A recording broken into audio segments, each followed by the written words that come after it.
Hello everyone. In this video, we are going to cover our chapter 5, chapter 6, chapter 7 and chapter 8. This video is gonna be our one shot of class 6 geography which contains all these 4 chapters and we will cover all these chapters in this single video. तो ये पिछली videos के according थोड़ी लंबी हो सकती है पर ज़्यादा लंबी नहीं होगी. सो चैप्टर 5 क्या है? Major domains of the earth के 4 डोमेन्स होते हैं: lithosphere, hydrosphere, atmosphere and biosphere. Lithosphere वो पार्ट होता है जिसमें हमारा अर्थ का सॉलिड सरफेस आता है, मतलब लैंड. ठीक. हाइड्रोस्फेयर क्या होता है? हाइड्रोस्फेयर अर्थ का वो पार्ट जो वाटर से कंसर्न्ड है, वाटर और उसकी फॉर्म से. वाटर की फॉर्म आइस भी हो सकती है, वेपर्स भी हो सकते हैं. ठीक है, तो वो सारा क्या होता है? हाइड्रोस्फेयर. एटमॉस्फेयर की बात करें, the part of the earth which is concerned with the air and it's gases. ठीक. तो अर्थ का वो पार्ट जो उसकी एयर एंड उसकी गैसेस से कंसर्न्ड है, तो वो क्या कहलाता है? एटमॉस्फेयर. बात करें बायोस्फेयर की, तो बायोस्फेयर वो पार्ट होता है जो हमारा लाइफ को सपोर्ट करता है. एंड बायोस्फेयर में इन तीनों जो हमने पहले पढ़े, लिथोस्फेयर, हाइड्रोस्फेयर प्लस एटमॉस्फेयर, इन तीनों का हमारा मिक्सचर होता है. ये हमारा डायग्राम है जिसमें हमारा ये आपको बायोस्फेयर दिख रहा होगा. अब देखो, इस बायोस्फीयर में आपको ये एटमॉस्फेयर का पोर्शन भी दिख रहा होगा, ये हाइड्रोस्फेयर का पोर्शन यहाँ दिख रहा होगा एंड लिथोस्फेयर का पोर्शन भी आपको यहाँ पर दिख रहा होगा. यानी कि ये पूरा जो बायोस्फीयर है, इसमें ये हमारा सारा एटमॉस्फेयर, लिथोस्फेयर प्लस हाइड्रोस्फेयर, तीनों चीज़ इंक्लूड होती हैं.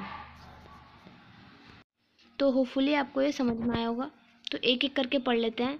लिथोस्फेयर मैंने आपको बताया सॉलिड सरफेस ऑफ द अर्थ, जिसमें हम अपनी आम भाषा में कहें तो लैंड का जो पोर्शन है वो हमारा क्या कहलाता है? लिथोस्फेयर कहलाता है, जिसमें रॉक्स होती हैं, सॉलिड सरफेस होता है. ठीक. तो अर्थ का सरफेस जो है, हम अर्थ को जो देख सकते हैं, तो अर्थ हमारी दो चीज़ों से बन हुई होती है. एक होता है हमारे लैंड और एक होती है हमारी वाटर बॉडीज़. तो लैंड मासेस होते हैं और वाटर बॉडीज़. एंड होता है Asia, then Africa, then Europe, South America, North America, Australia and Antarctica. ये हमारे 7 हैं. ठीक.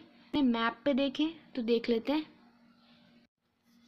तो देखो, आपको मैप पर दिख रहा होगा एशिया, येलो कलर से हो रहा है एशिया, एंड पर्पल कलर से हमारा यूरोप. ठीक. ये यूरोप, ये हमारा अफ्रीका, ये हमारा साउथ अमेरिका. ठीक है, ये हमारा नॉर्थ अमेरिका, ये ऑस्ट्रेलिया. ठीक है, ये हमारा अंटार्कटिका. तो ये सारे हमारे क्या हैं? लैंड मासेज हैं, ये हमारे लैंड के पोर्शन हैं. एंड यहाँ पर आपको दिख रहा होगा इंडिया. ठीक है. अब पूरी स्पेसिफिक बाउंड्रीज नहीं आई हैं क्योंकि यहाँ पर फिजिकली ये वर्ल्ड फिजिकल मैप है, इसलिए अंदर से इसे दर्शाया नहीं गया है. ठीक. अब बात करें वाटर बॉडीज़ की, तो वाटर बॉडीज़ में ये तो हमने लैंड मासेस पर 7 हमारे लैंड मासेस के ऊपर हमने बात करी. अब हम कर लेते हैं वाटर बॉडीज़ की. वाटर बॉडीज़ में हमारा होता है Arctic ocean, Atlantic ocean, Pacific ocean and हमारा इंडियन ओशियन. ठीक. एंड हम एक और प्लॉट कर देते हैं, वो होता है हमारा साउदर्न ओशियन. तो वो हमारे क्या होते हैं? ये वाटर बॉडीज़ जो हमें अर्थ पे देखने को मिलेंगी. अब इनको भी मैप पे हम देख लेते हैं. तो ये आपको मैप पे दिख रहा होगा दोबारा. देखो, ये हमारा पैसिफिक ओशियन आ गया. ठीक. एंड यहाँ पर भी दिखा देते हैं पैसिफिक ओशियन को. ये हमारा इंडियन ओशियन जो हमारे ये इंडिया के जस्ट नीचे है. ये हमारा अटलांटिक ओशियन जो अफ्रीका के बराबर में है, साउथ अमेरिका से ऊपर है. ठीक. एंड ऊपर आपको यूरोप के ऊपर दिख रहा होगा, ये हमारा क्या है? आर्कटिक ओशियन, ये रहा. ठीक. एंड यहाँ पर हमारा नीचे की तरफ, यहाँ पर इसमें मेंशन नहीं है, लेकिन यहाँ पर हमारा आ जाता है साउदर्न ओशियन, क्योंकि ये साउथ साइड है मैप की. ठीक. तो ये हमारे ओशियंस हमारे दिखाए गए हैं मैप पर. कुछ फैक्ट पॉइंट्स की बात कर लेते हैं कि जो हमारी हाईएस्ट माउंटेन पीक है वो हम सभी को पता है, वो है माउंट एवरेस्ट. और उसकी जो ऊंचाई है सी लेवल से वो कितनी है? 8848 मीटर्स. ठीक. एंड उस माउंट एवरेस्ट पर चढ़ने वाले जो पहले मैन थे वो क्या था? 2 थे, जिनका नाम है एडमंड हिलरी एंड तेंजिंग नोगे शेपरा. और उन्होंने कब वो माउंट एवरेस्ट को, कौन सी डेट थी जब उन्होंने क्लाइंब किया था? तो वो हमारा था 29 मई 1953.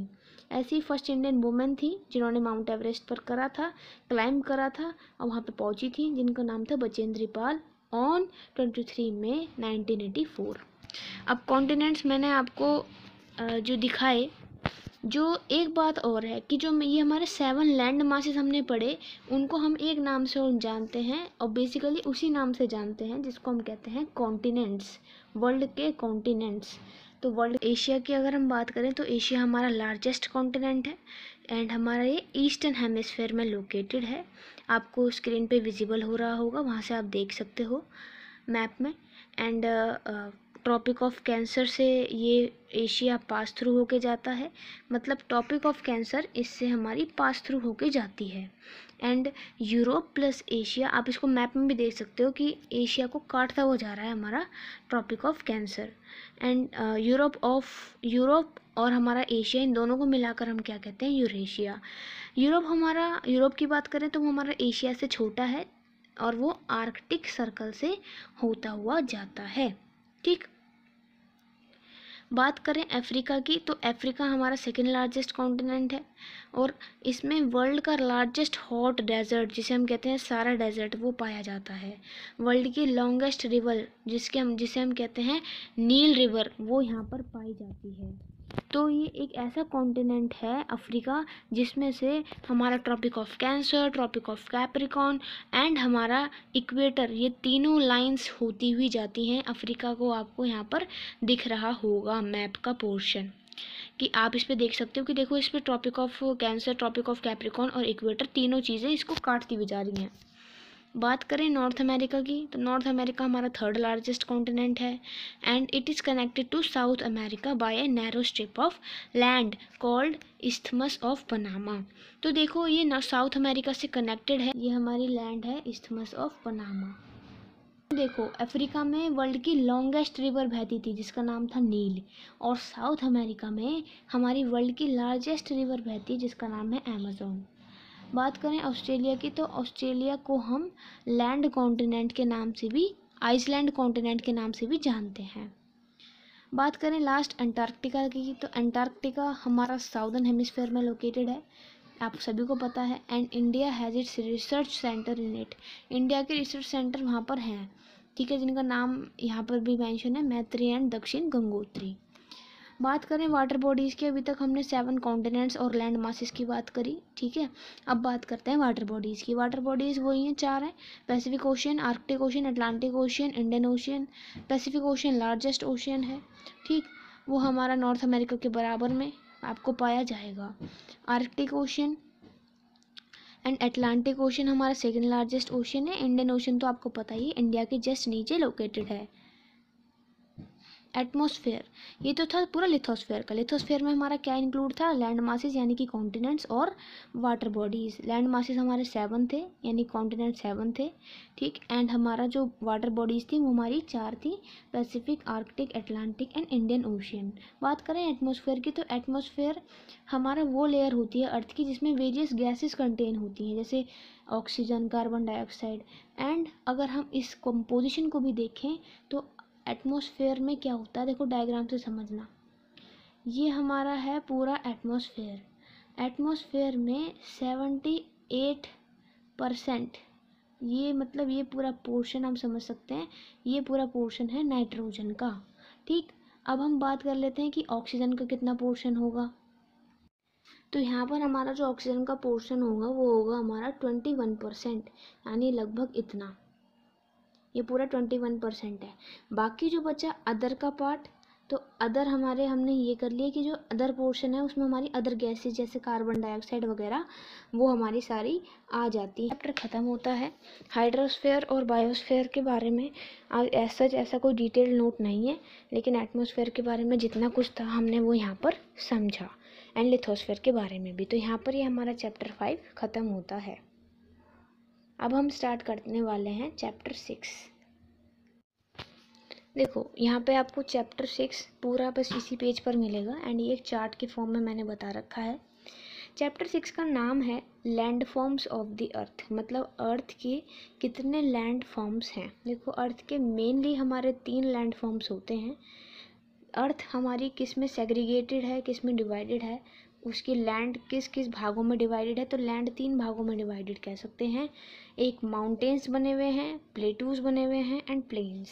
ठीक, माउंटेन्स क्या है, देखो माउंटेन्स हमारा एक नेचुरल एलिवेशन ऑफ अर्थ पर प्रेजेंट होते हैं। देखो ये है हमारे माउंटेन्स। माउंटेन्स हमारा अर्थ से एक एलिवेशन पर प्रेजेंट होते हैं, उससे ऊंचे एक जगह पर स्थित होते हैं।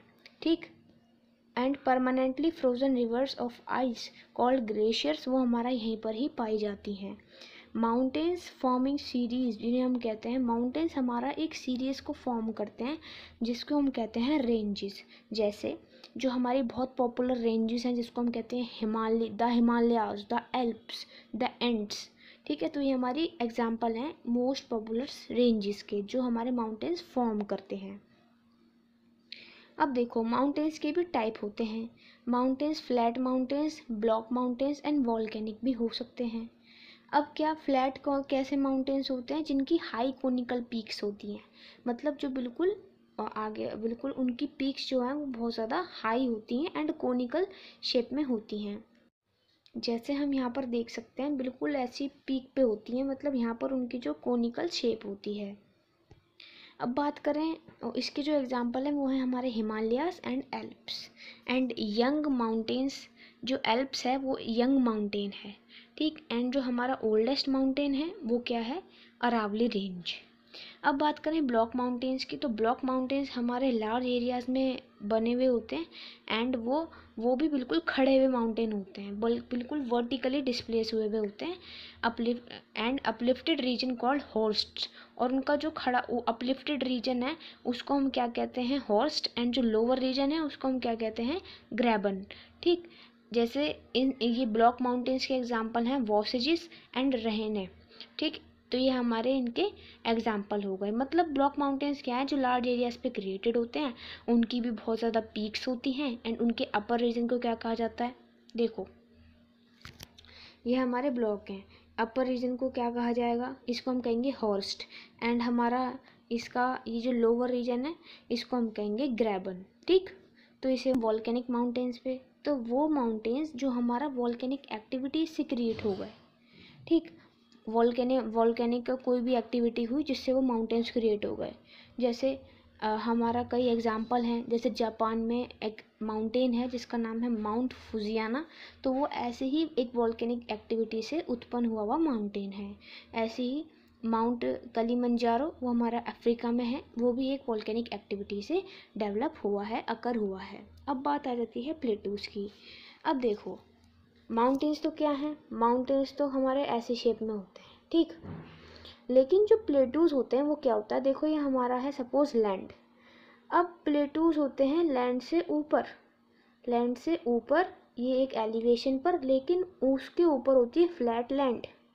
ये फ्लैट लैंड है, ये हमारा क्या है, ये पूरा हमारा प्लेटू है क्योंकि ये एक एलिवेशन पर स्थित है और हमारा लेकिन लैंड एरिया से वो ऊपर है। हालांकि ऊपर से फ्लैट है लेकिन लैंड एरिया से ऊपर है, तो फ्लैट एलिवेटेड लैंड इसे कहा जाता है क्योंकि ये ऊपर से फ्लैट होता है। एंड दक्कन प्लेटू हमारा ओल्डेस्ट प्लेटू माना गया है। एंड जो हमारा तिब्बत प्लेटू है वो हमारा लार्जेस्ट प्लेटू माना गया है, जिसकी जो हाइट है सी लेवल से वो कितनी है, 4000 to 6000 मीटर।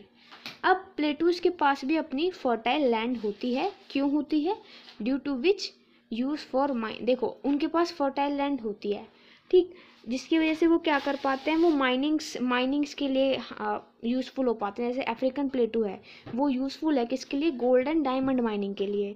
ऐसे छोटा नागपुर प्लेटू है इंडिया में, वो हमारा किसके लिए यूज़फुल है, आयरन और मैग्नीज की माइनिंग के लिए। अब एक मैंने फैक्ट पॉइंट लिख रखा है, मोआना किया जिसे हम क्या कहते हैं, हवाई, वो एक ऐसा अंडर सी माउंटेन है पैसिफिक ओशन में जो माउंट एवरेस्ट से भी ज़्यादा लंबाई है जिसकी, मतलब माउंट एवरेस्ट तो हाईएस्ट माउंटेन कहा ही जाता है, जिसकी लंबाई हमारी कितनी कही गई है सी लेवल से 8848 मीटर्स। बट ये हमारा अंडर सी ऐसा माउंटेन है, सपोज ये हमारा सी है, सी के अंदर एक इतना बड़ा माउंटेन है जो हमारा माउंट एवरेस्ट से भी हाईएस्ट हाइट को कवर करता है। अब हम आ जाते हैं प्लेन्स पर। तो प्लेन्स तो आपको पता ही है, प्लेन्स तो आपको पता ही है, सिंपल लैंड एरिया तो ठीक उसे हम क्या कहते हैं, प्लेन्स। रिवर, अब प्लेन्स बनते कैसे हैं, देखो हाउ प्लेन्स आर फॉर्म्ड।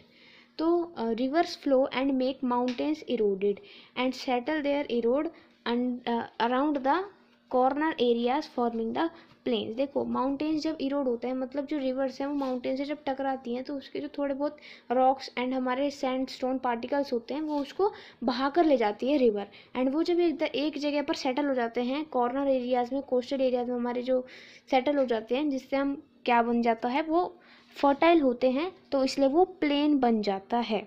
ठीक, वो बिल्कुल समतल ज़मीन बन जाती है। अब प्लेन्स हमारे बहुत फर्टाइल होते हैं क्योंकि वो इरोडेड मटेरियल जो होता है आयरन माउंटेन्स का, जो हमारा रिवर्स बहा के लाती हैं, वो फर्टाइल होता है, जिसकी वजह से फर्टाइल है तो कल्टीवेशन के लिए यूज़फुल होगा, खेती बाड़ी हो सकती है वहाँ पे हाउसेस की कंस्ट्रक्शन हो सकती है। देखो वहाँ पे फार्मिंग हो रही है, खेती बाड़ी हो रही है, तो वहाँ पे अच्छा फूड अवेलेबिलिटी होगी। जहाँ पर फूड अवेलेबिलिटी होगी, जहाँ पर सारी सुख सुविधाएँ होंगी, पानी होगा, खाना पीने का सब चीज़ होगा, वहाँ पर हमारी हाउसेस भी कंस्ट्रक्ट हो जाएंगी क्योंकि वहाँ पर लोग रहना चाहेंगे। इसलिए जब लोग रहना चाहेंगे तो वहाँ पे हाउसेस कंस्ट्रक्ट होंगे, इसलिए वो एरिया क्या बनेगा, डेंसली पॉपुलेटेड, मतलब वहाँ पर बहुत सारी पॉपुलेशन आएगी। जैसे हम देख सकते हैं Indo Gangetic plains in India are the densely populated region. ठीक, इंडो गैंगटिक प्लेन्स जो इंडिया में है वो डेंसली पॉपुलेटेड हमारा रीजन है। अब हम बात करें एक फैक्ट पॉइंट की, तो वो ये है a steep hill with an elevation of more than 600 metre called mountain. अब यहाँ पर आपको एक डिफरेंस देखने को आता है कि हिल और माउंटेन में कोई डिफरेंस है। हाँ है। हिल क्या होती है, अगर हिल हमारी 600 मीटर से अबव की है तो वो माउंटेन कहलाएगी, वरना वो सिर्फ हिल ही कहलाएगी अगर वो 600 मीटर से ऊपर नहीं है तो। स्वच्छ भारत अभियान हमारा 2 अक्टूबर 2014 को स्टार्ट किया गया था। तो यहाँ पर हमारा ये चैप्टर 6 भी कवर होता है। तो होपफुली आपको ये समझ में आया होगा। अब हम मूव ऑन करते हैं चैप्टर 7 पर। चैप्टर 7 है आवर कंट्री इंडिया, हमारा देश भारत। तो हमारे जो देश का एरिया है वो कितना है, 3.28 मिलियन किलोमीटर स्क्वायर।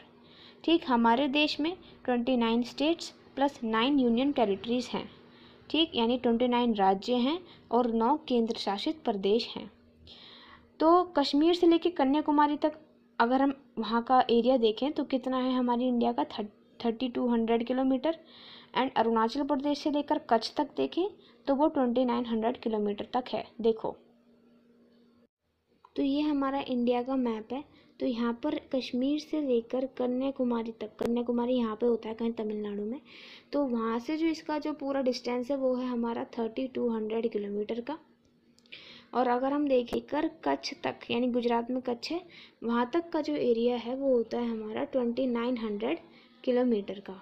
ठीक, तो ये मैप के ज़रिए आप इसको देख सकते हो।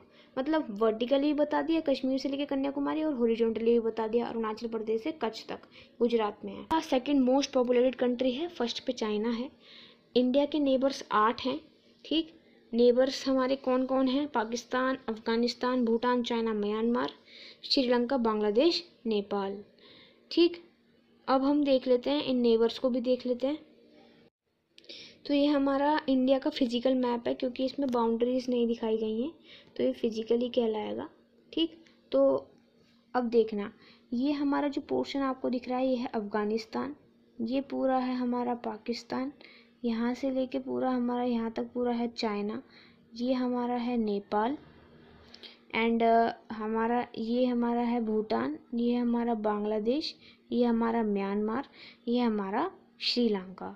ठीक, एंड ये हमारा क्या है, अरेबियन सी, ये हमारा बे ऑफ बंगाल। ये हमारा कोई नेबरिंग कंट्री नहीं है, बट मैंने यहाँ पर बता दिया कि अरेबियन सी यानी अरब महासागर, अरब सागर आपका यहाँ पर आपको लोकेट करना है, एंड बे ऑफ बंगाल आपको यहाँ पर करना है। ठीक, Sri Lanka is separated from India by Palk straight. देखो मैप देखो दोबारा, ये आपको इंडिया और श्रीलंका दिख रहा होगा।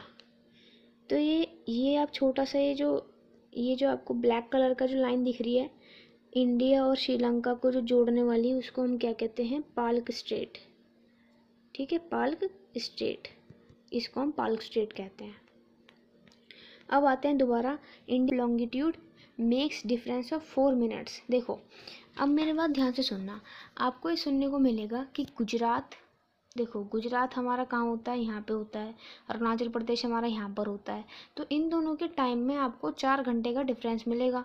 क्यों मिलेगा? क्योंकि एवरी डिग्री ऑफ लॉन्गिट्यूड, अब हमारे इंडिया जो मैप है उसमें भी लॉन्गिट्यूड्स होते हैं, ऐसे हमारे लॉन्गिट्यूड्स होते हैं, लॉन्गिट्यूड्स, एंड जो एवरी डिग्री ऑफ लॉन्गिट्यूड होती है वो हमारी 4 मिनट का डिफरेंस डाल देती है, मतलब 4-4 मिनट का फ़र्क डाल देती है।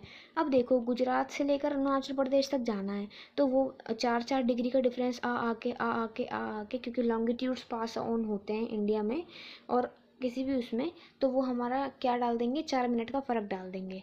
इसलिए वो क्या होता है, इसलिए इन दोनों के टाइम में 4 घंटे का डिफरेंस पाया जाता है, क्योंकि बहुत सारे लॉन्गिट्यूड से पास थ्रू होते हैं। अब आप बात कर लेते हैं इंडिया की फिजिकल डिवीज़न की। तो इंडिया का जो नॉर्थ रीजन है वो हमारा हिमालयाज़ है, वेस्ट, देखो मैप आपको दिख जाएगा, हमारा पहली जो माउंटेन रेंजेस नॉर्थ इंडिया में होके जाती हैं, हिमाद्री, हिमाचल एंड हमारा शिवालिक, ये रेंजेस हमारी होके जाती हैं। हिमाद्री को यहाँ पर ग्रेट हिमालय कहा गया है, देन हमारा हिमालय की रेंज जा रही है बीच में से, देन ये हमारी शिवालिक की रेंज जा रही है। तो ये हमारा नॉर्थ इंडिया की फिजिकल डिवीजन है कि ऐसे दिखता है ये नॉर्थ इंडिया, इसलिए इंडियन फिजिकल मैप पे दिखाया गया है। अब हम ज़रा बात करें वेस्ट एंड नॉर्थ वेस्टर्न की। नॉर्थ वेस्ट एरिया में क्या क्या है, तो देखो यहाँ पर हमारा वेस्ट एंड नॉर्थ वेस्ट, उसमें हमारे को इंडियन डेजर्ट दिखेगा, अरावली रेंज दिखेगी, विंध्याचल सतपुड़ा रेंज दिखेंगी, जिससे हमारी नर्मदा और तापी नदी होकर जाती है, वो तो आपको देखना पड़ेगा।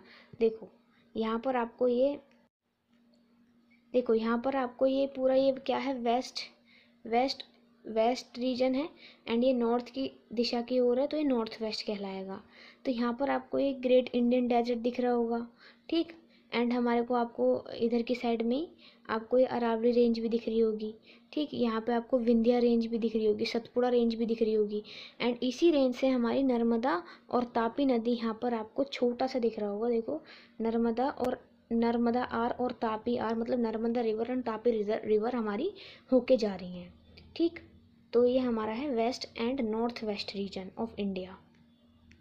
बात करें हमारा ईस्टर्न रीजन की, तो ईस्टर्न रीजन में हमारे को क्या पाएंगे, ईस्टर्न घाट्स पाएंगे, ठीक, एंड वो हमारा ब्रोकन है, मतलब ब्रोकन है, अनइवनली ब्रोकन है, यूँ नहीं है कि बिल्कुल स्ट्रेट हमारा पाए जाएंगे, वो हमारा ब्रोकन ही आपको पाए जाएंगे, मतलब कहीं से जुड़े हैं कहीं से टूटे हुए हैं, ऐसे आपको पाए जाएंगे। कोस्टल एरिया में वही है, वेस्ट दिशा में आपको वेस्टर्न घाट मिलेगा, ईस्ट दिशा में आपको ईस्टर्न घाट, तो वो भी हम देख लेते हैं कैसा दिखता है।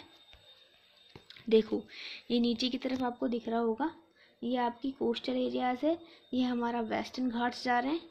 अब देखो यहाँ पर बोला गया था कि ईस्टर्न घाट्स हमारा अनइवनली ब्रोकन होते हैं, तो वो ब्रोकन दिख रहे हैं आपको।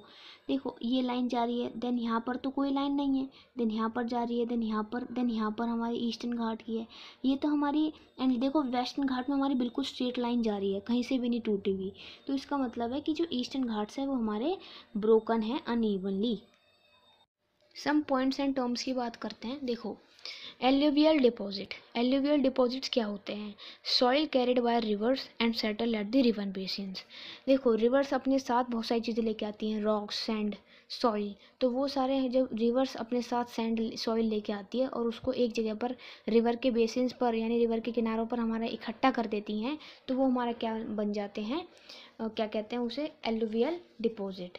अब बात करें पेनिनसुला की, पेनिनसुला क्या है, पेनिनसुला हमारा three areas covered by water, मतलब 3 एरियाज, एक ऐसा एरिया है जहाँ पर हमको 3 दिशाएं, 3 साइड्स उसकी वाटर से कवर मिलेंगी, 3 साइड्स हमारी वाटर से कवर मिलेंगी, यहाँ पर भी वाटर, यहाँ पर भी वाटर एंड यहाँ पर भी, ये हमारी एक साइड, दूसरी साइड एंड तीसरी साइड, तो ये हमारा क्या कहलाता है, पेनिनसुला।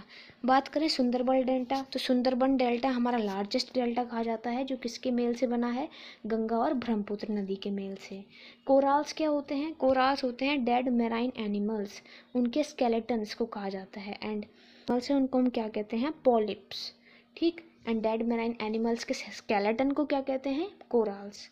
अब देखते हैं नर्मदा एंड तापी नदी। नर्मदा एंड तापी नदी हमारा अरेबियन सी में गिरती है, एंड महानदी गोदावरी, ब्रह्मपुत्र, कृष्णा, कावेरी, गंगा, ये हमारी सारी नदियाँ बे ऑफ बंगाल में जाके आपको गिरती हुई मिलेंगी। अब बात कर लेते हैं लक्षद्वीप आइलैंड आपको कहाँ दिखाना है, and Andaman and Nicobar island आपको कहाँ दिखाना है। देखो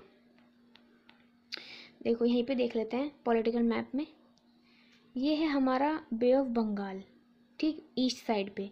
तो इस दिशा में आपको दिखाना है अंडमान एंड निकोबार आइलैंड। अब ये है हमारा अरेबियन सी वेस्ट साइड में, जिसमें आपको यहाँ दिखाना है लक्षद्वीप आइलैंड। तो ये हमारा ऐसे आपको लोकेशन दिखानी होती हैं, ठीक। हमारा ये चैप्टर ख़त्म होता है। अब हम मूव ऑन करते हैं अपने 8th चैप्टर पर। 8th चैप्टर काफ़ी इजी है, आपको आराम से समझ आ जाएगा।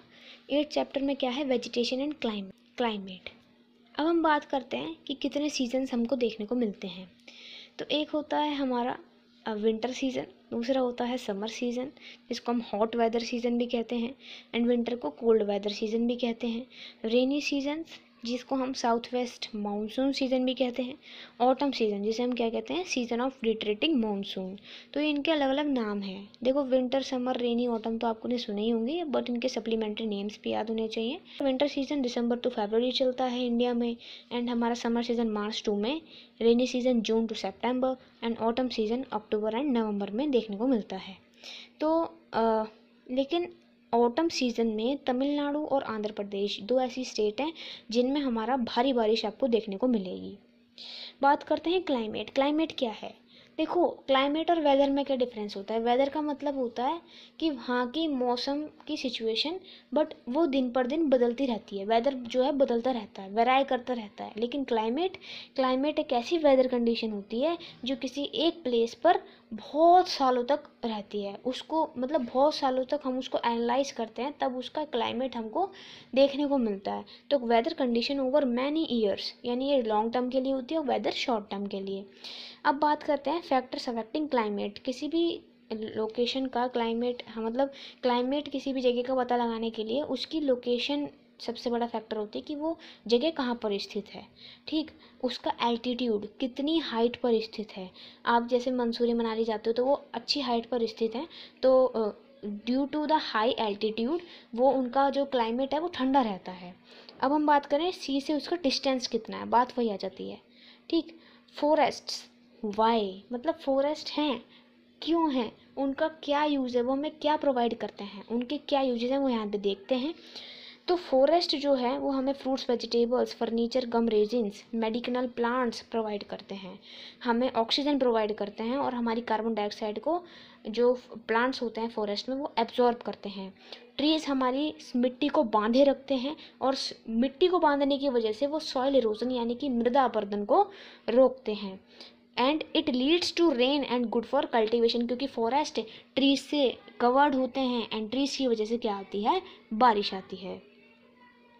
वेजिटेशन आजकल बहुत डिस्ट्रॉय हो रही है, क्यों, क्योंकि cutting of trees on the large scale हो रहा है, जिसे हम क्या कहते हैं टेक्निकल टर्म में, डिफॉरेस्टेशन हो रहा है। बहुत सारे पेड़ लार्ज संख्या में काटे जा रहे हैं, इसलिए वेजिटेशन यानी कि वनस्पति डिस्ट्रॉय होती जा रही है। एक फैक्ट पॉइंट मैंने यहाँ पे लिखा है कि गिर फॉरेस्ट हमारा गुजरात में है, एंड गुजरात में हमारे गिर फॉरेस्ट में एशियाटिक लॉरेंस आपको मिलेंगे, ठीक। अब देखो मैंने यहाँ पर लिखा है वेजिटेशन डिस्ट्रॉय हो रही थी, क्यों, क्योंकि डिफॉरेस्टेशन हो रहा है। तो उसका इलाज क्या है, रेमेडी क्या है उसकी, हम ज़्यादा से ज़्यादा पेड़ उगाएं, जिसको हम टेक्निकल टर्म में कहते हैं afforestation. Government schemes and programmes लाए, जिसकी वजह से लोगों में जागरूकता फैल सके, जैसे वन महोत्सव, वो वहाँ पर प्लांटेशन करें ट्रीज़ की, ठीक। एक फैक्ट मैंने यहाँ पर एक फैक्ट डिफाइन लिख रखी है, जो है माइग्रेटरी बर्ड्स। माइग्रेटरी बर्ड्स क्या होते हैं, बर्ड्स जो एक जगह से दूसरी जगह पर माइग्रेट हो जाते हैं, मतलब चले जाते हैं। जैसे एक एग्जांपल मैंने लिख रखा है लिटिल स्टिंट एक बर्ड का नाम है जो एक जगह से दूसरी जगह पर चला गया था, जिसने 8000 किलोमीटर का डिस्टेंस ट्रैवल करा था। आर्कटिक ओशन से हमारा इंडिया तक का डिस्टेंस उसने कवर करा था। तो ये एक मैंने एग्जाम्पल भी लिख दिया। बात करते हैं वाइल्ड लाइफ की। तो वाइल्ड लाइफ में क्या आता है, insects, mammals, reptiles, animals, birds. तो ये हमारा ये मिल के वाइल्ड लाइफ को बनाते हैं। टाइगर हमारा नेशनल एनिमल है, पिकॉक हमारा नेशनल बर्ड है। बहुत सारी स्पीशीज़ ऐसी हैं जो एंडेंजर्ड हैं और एक्सटिंक्ट होने की कगार पर हैं, विलुप्त होने वाली हैं, ठीक, जैसे टाइगर्स, ठीक। एंड ये हमारे उनकी कॉन्टिन्यूसली पोचिंग होती रहती है, उनकी हंटिंग होती रहती है, ठीक है। और बहुत सारे एनिमल्स हैं उसकी हंटिंग और क्यों होती है, क्योंकि देखो कई एनिमल्स ऐसे होते हैं जिनकी लेदर का यूज़ होता है, ठीक, लेदर बनाई जाती है, उससे लेदर के बैग्स, लेदर के आइटम्स बनाए जाते हैं, तो उनको मार दिया जाता है, ठीक। तो जिसकी वजह से उनकी संख्या क्या होती जा रही है, कम होती जा रही है। तो उसके लिए हम क्या स्टेप्स ले सकते हैं, वाइल्ड लाइफ सेंचुरीज़ को इस्टेब्लिश करा जाए, नेशनल पार्क्स को और बनाया जाए जिसमें उनको अच्छे से रखा जाए, ठीक। मैनी गवर्नमेंट प्रोजेक्ट्स हैं, बहुत सारे प्रोजेक्ट्स उन्होंने ले रखे हैं वाइल्ड लाइफ को सिक्योर करने के लिए। तो वो हमारा क्या है, जैसे प्रोजेक्ट टाइगर, प्रोजेक्ट एलिफेंट, बहुत सारे स्टार्ट किए गए थे। वाइल्ड लाइफ वीक को भी सेलिब्रेट किया गया था, as in first week of October को सेलिब्रेट किया जाता है हर साल वाइल्ड लाइफ वीक के तौर पर, जो बताता है कि वाइल्ड लाइफ को कंजर्व करो, उसको एक्सटिंक्ट एंड एंडेंजर्ड बनाने से कोई भी फ़ायदा नहीं है। तो यहाँ पे हमने अपने सारे चैप्टर्स कवर करे। एंड आपको बाकी 6th क्लास की ज्योग्राफी की वीडियोस का लिंक, जो बुक हमने यहाँ पर कवर कर दी है आज, उन सभी का लिंक आपको डिस्क्रिप्शन बॉक्स में मिल जाएगा, तो आप वहाँ से जाके देख सकते हो।